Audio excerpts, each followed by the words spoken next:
My next, of course, question would be leading to the Vedas we talked about. So you said that Vedas are very different from the Puranas. I don't believe I know much about the Puranas, but whatever little research I did before coming here, I learned that a very important part, that means the fifth of the 18 Puranas, is actually the teaching of Vedas. It's Vedic history, talks about Vedic history, talks about Krishna's birth and the history behind that birth, right? Bhagavad Puran, right? Bhagavad Puran. So when we talk about Bhagavad Puran being the fifth of the 18 Puranas, when I read this book, I thought that the space, I didn't read the whole book, but I picked up certain chapters which caught my attention. And the chapter on Krishna, where Indra attempts feticide, right? So that caught my attention. And I thought that Krishna got very little space compared to the importance he has, whether it is in Bhagavad Gita or in Bhagavad Purana, right? So Bhagavad Purana per se is all about Krishna. And I thought that you did not do justice in giving that much space to Krishna. And I thought Krishna deserved much more. So Okay, so two things there. The concept of creation is something that is there in every Puran. In fact, every Puran has 5 characteristics. It always begins with the concept of creation. That is the first part of every Purana. So cosmology is what every Purana begins with. Now, if the Purana is dedicated to Vishnu, they will say Vishnu created the universe. If those are dedicated to Shiva, they will say Shiva created the universe. If it's a Brahma, then Brahma created the universe. So the Puranas have an internal division. So Puranas like Linga Puran, Shiva Puran are Shiv Puran, are Shiv dedicated. Or you have Padma Puran, that's Brahma Puran, that's Brahma. Or you have Bhagavad Puran, or Kurma Puran, or Varaha Puran, those are Vishnu dedicated. And they all have their own take on who created the cosmos. That is first of all. So creation is there in every Purana, not only in Bhagavad Purana.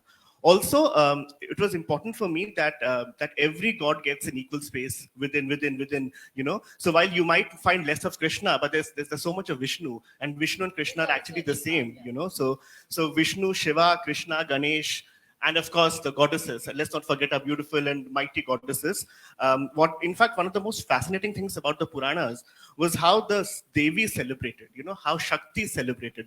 Today, when we talk about gender parity and we are celebrating women achievers like her, the Puranas have been doing that for thousands of years. When there is a Mahishasur, you can only have a Durga. That is another chapter that caught my attention. Yes. In fact, many people have loved the story of Swaha.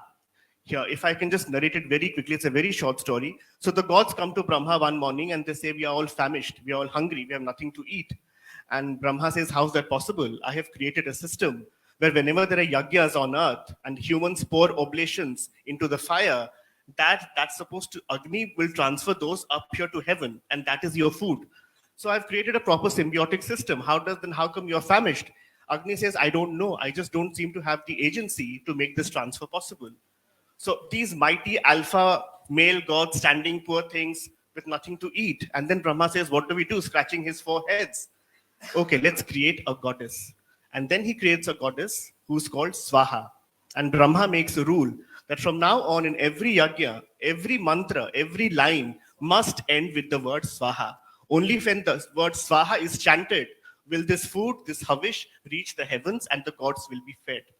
That is why when we have mantras and yajnas, every line ends with Swaha. So imagine, No, I do agree. That's another very interesting chapter, but I have no comments on the chapter. I just loved it, the fact that I loved it. But, just going forward on the Krishna thing, sure. I ain't giving up Krishna, giving up the Krishna part yet. So, one of the other things where Indra attempts feticide, and you have described the history of the birth of Krishna. And you talked about how Krishna's birth was predicted in a different yuga, right? So are you also suggesting that the Puranas as a whole are actually predicting the future or a different yuga that is about to come? Absolutely. That is what was, again, very fascinating about the Puranas, that they're all interconnected. And every yuga makes predictions about the next yuga. So that is why these stories are like he said, it is in linear format. These are not random stories in a random collection. I was very conscious of the fact that these stories must be narrated in a linear chronological format, where you start with Satya Yuga, then Treta, Dwapar, and finally Kali. Because the way the Brahmanda operates, every story leads to another story. Every cycle leads to another cycle. Like she said, we know about Devaki's losing her 6 sons by Kansa, and we have all hated Kansa for that for years. But if you read Mahagatha, you realize that back in Satya Yuga, a prediction had been made. So a cycle had begun back then, which now gets completed when the 6 sons are killed. So like I said, everything has a cause and effect. So what you read is a narrative. What you read is a journey, which is also why the name Mahagatha, like you were asking why Mahagatha, because while these are 100 stories, ultimately it's one big story where they're all interconnected, all interlinked, and they take you on a journey across the 4 yugas, which is Mahagatha. Exactly, yeah. So I'm just curious, in terms of for the next Yuga, what is the prediction? Kalki is the next big prediction, right? That's yes, right. yes. Kalki is the next big prediction. There are many schools of thought. Some say he was born in 1965, already ho chuka hai. He's born in a place called Shambhala, which is supposed to be somewhere Which is in Tibet. related to destruction. Which is related to destruction, where he'll come and he will end Kali Yuga and bring back Satya Yuga. But some say that it still have thousands of years uske baad hoga. So there are various versions. But Kalki is the next big event as for the Puranas. Some also say that it is actually very difficult to have Satyuga after Kali. They say Satya, Treta, Dwapara, Kali.